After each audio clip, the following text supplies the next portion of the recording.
নমস্কার বন্ধুরা, sCuisine আপনাদের সবাইকে স্বাগত। আমার আজকের রেসিপি ফুলকপির কোরমা।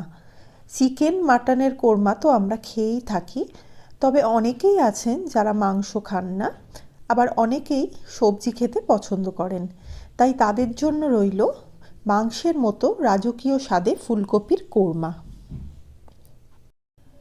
ফুলকপির কোরমা বানানোর জন্য আমি নিয়েছি একটা মিডিয়াম সাইজের ফুলকপি, একটু মাঝারি টুকরো করে কাটা।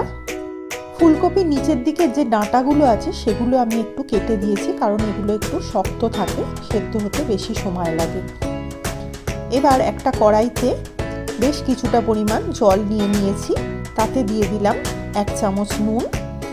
এবার জলটা যখন ভালোভাবে ফুটতে শুরু করবে তখন আমি ফুলকপির টুকরোগুলো জলের মধ্যে দিয়ে দেব। ভালোভাবে মিনিট খানেক ফুটিয়ে নেওয়ার পরে আমি এটাকে ঢাকা দিয়ে গ্যাসের ফ্লেমটাকে অফ করে দিয়ে 5 মিনিট রেখে দেব।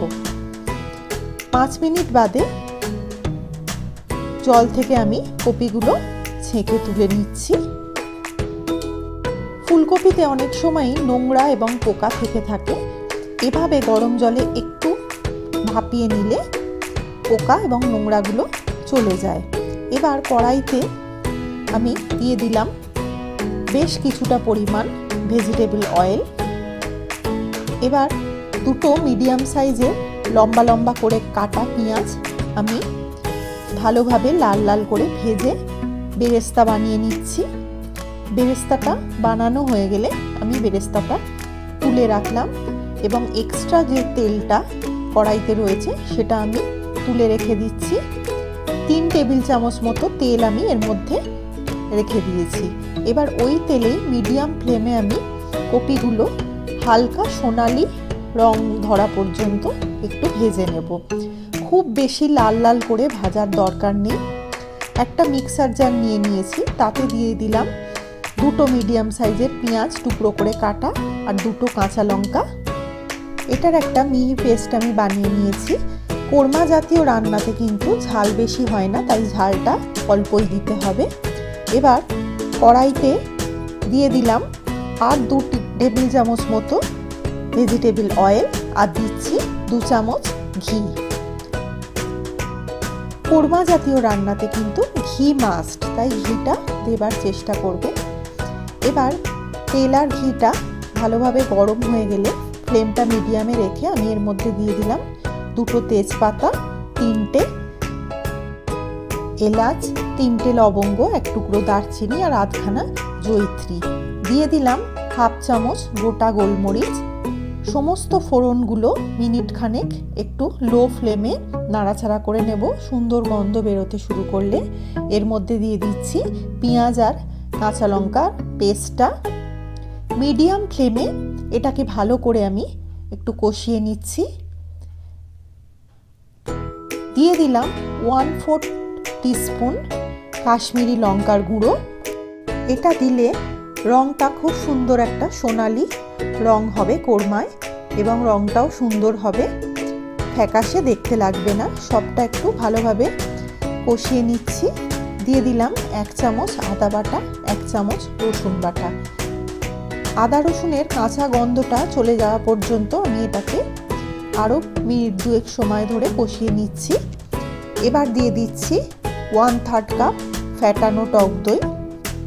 টক দইটা দিয়েও আমি মিনিট 2 সময় ধরে একটু কষিয়ে নিচ্ছি, যতক্ষণ না এর তেলটা ওপরে উঠে আসছে। এবার দিয়ে দিলাম 25টা মতো কাজু বাদাম আমি পেস্ট করে রেখেছিলাম, সেটা আমি এর মধ্যে দিয়ে আরও একটু কষিয়ে নিচ্ছি। দিলাম স্বাদ অনুযায়ী নুন আর 2 চামচ চিনি। নুন আর চিনিটা আপনারা আপনাদের স্বাদ অনুযায়ী দেবেন। সবটা ভালোভাবে কষানোর পর যখন তেলটা একদম ওপরে উঠে চলে আসবে, 1/2 কাপ মতো জল মিক্সির যে জারটাতে আমি কাজু বাদাম বেটেছিলাম সেই জারটা ধুয়ে আমি জলটা দিয়ে দিলাম। এবার ভাপানো ফুলকপিটা আমি এর মধ্যে দিয়ে দিচ্ছি।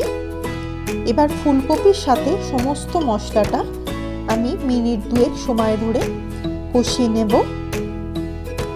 অবশ্যই ফ্লেমটাকে মিডিয়ামে রাখতে হবে, তা না হলে মশলাটা পুড়ে যাওয়ার সম্ভাবনা থাকবে। এই অবস্থায় দিয়ে দিলাম 1 কাপ দুধ। আপনারা দুধের পরিবর্তে জলও ব্যবহার করতে পারেন, তবে কোরমাতে জলের ব্যবহার কম হয়। এবার দিয়ে দিচ্ছি যে বেরেস্তাটা আমি আগে ভেজে রেখেছিলাম, সেটা আমি অর্ধেকটা দিয়ে দিলাম। সবটা ভালোভাবে মিশিয়ে দিচ্ছি। আপনারা নিজেদের প্রয়োজন অনুযায়ী গ্রেভিটা কমিয়ে বা বাড়িয়ে নিতে পারেন। এই অবস্থায় আমি এটাকে লো মিডিয়াম ফ্লেমে ঢাকা দিয়ে 5 থেকে 7 মিনিট রান্না হতে দেব। খেয়াল রাখতে হবে কপিগুলো যেন ওভারকুক হয়ে ভেঙে না যায়। এবার দিয়ে দিলাম 2টো চেরা কাঁচা লঙ্কা আর 1/4 চামচ গরম মশলা গুঁড়ো। সবটা খুব ভালোভাবে মিশিয়ে নিয়ে আমি মিনিট খানেক এটাকে ফুটতে দেব। মিনিট খানেক বাদে গ্যাসের ফ্লেমটা অফ করে দিয়ে আমি 2 মিনিট এটাকে স্ট্যান্ডিং টাইমে রেখে দিয়েছিলাম। 2 মিনিট বাদে ফুলকপির কোরমা একদম সার্ভ করার জন্য রেডি। আমি এটা বাসন্তী পোলাওয়ের সাথে সার্ভ করব। আমার এই রেসিপিটা আপনাদের কেমন লাগলো আমাকে অবশ্যই কমেন্ট করে জানাবেন। যদি ভালো লেগে থাকে তাহলে একটা লাইক ও শেয়ার করবেন। সেই সঙ্গে আমার চ্যানেলটিকে সাবস্ক্রাইব করে নেওয়ার অনুরোধ রইল। আজ এই পর্যন্তই। ভালো থাকবেন, সুস্থ থাকবেন। ধন্যবাদ।